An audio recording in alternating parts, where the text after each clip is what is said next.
നമസ്കാരം. പ്രധാന വാർത്തകൾ.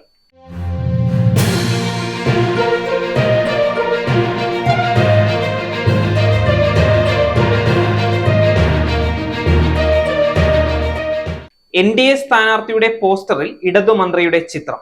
തന്റെ ഫോട്ടോ വന്നത് എങ്ങനെയെന്ന് അറിയില്ലെന്ന് മന്ത്രി കെ കൃഷ്ണൻകുട്ടി. പാലക്കാട് ഉൾപ്പെടെ 7 ജില്ലകളിൽ ശരാശരി ഉയർന്ന താപനില 38 ഡിഗ്രിക്ക് മുകളിൽ. ബാബർ അസം വീണ്ടും പാകിസ്ഥാൻ നായകൻ. ഷഹീൻ അഫ്രീദി പുറത്ത്.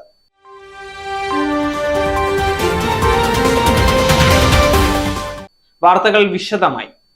കർണാടകയിലെ NDA സ്ഥാനാർത്ഥിയുടെ പോസ്റ്ററിൽ തന്റെ ചിത്രം ഉപയോഗിച്ചതിനെ കുറിച്ച് അറിയില്ലെന്ന് വൈദ്യുതി മന്ത്രി കെ കൃഷ്ണൻകുട്ടി. ചിത്രം ചൂണ്ടിക്കാട്ടി സോഷ്യൽ മീഡിയയിൽ ഉൾപ്പെടെ വിമർശനം ഉയർന്ന പശ്ചാത്തലത്തിലാണ് മന്ത്രിയുടെ വിശദീകരണം. JDS ദേശീയ നേതൃത്വവുമായി യാതൊരു ബന്ധവും തങ്ങൾക്ക് ഇപ്പോഴില്ലെന്ന് മന്ത്രി വ്യക്തമാക്കി. തങ്ങൾ സ്വതന്ത്ര നിലപാടുമായി CPIM-നൊപ്പം മുന്നോട്ട് പോകുമെന്നും അദ്ദേഹം കൂട്ടിച്ചേർത്തു. കർണാടകയിൽ പാർട്ടിക്ക് BJP-യുമായി ബന്ധം വന്നപ്പോൾ തങ്ങൾ കേരളത്തിൽ സംസ്ഥാന കമ്മിറ്റി ചേരുകയും കർണാടകയിലെ പാർട്ടിയുമായി യാതൊരുവിധ ബന്ധവുമില്ലെന്ന് ഒറ്റക്കെട്ടായി തീരുമാനമെടുക്കുകയും ചെയ്തിരുന്നുവെന്ന് മന്ത്രി ആവർത്തിച്ചു. ഇനി അതിൽ പ്രത്യേക ചർച്ചകളൊന്നും തന്നെ ആവശ്യമില്ല, വിഷയത്തിൽ കേസ് കൊടുക്കാനില്ലെന്നും അദ്ദേഹം പറഞ്ഞു. BJP-യുടെ നയങ്ങളോട് തങ്ങൾക്ക് ഒരിക്കലും യോജിക്കാനാകില്ലെന്നും അദ്ദേഹം വ്യക്തമാക്കി.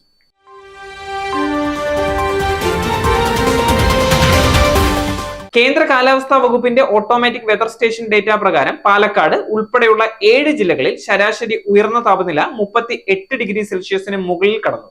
കേന്ദ്ര കാലാവസ്ഥാ വകുപ്പ് പരീക്ഷണാടിസ്ഥാനത്തിൽ നടത്തുന്ന ഹീറ്റ് ഇൻഡെക്സ് പ്രകാരം വരും ദിവസങ്ങളിൽ കൊല്ലം, പത്തനംതിട്ട, കോട്ടയം, എറണാകുളം, തൃശൂർ, പാലക്കാട്, മലപ്പുറം, കണ്ണൂർ ജില്ലകളിലെ ചില മേഖലകളിൽ ഹീറ്റ് ഇൻഡെക്സ് 40 ഡിഗ്രി സെൽഷ്യസ് മുതൽ 45 ഡിഗ്രി സെൽഷ്യസ് വരെ ഉയരാൻ സാധ്യതയുണ്ടെന്നുമാണ് റിപ്പോർട്ട്.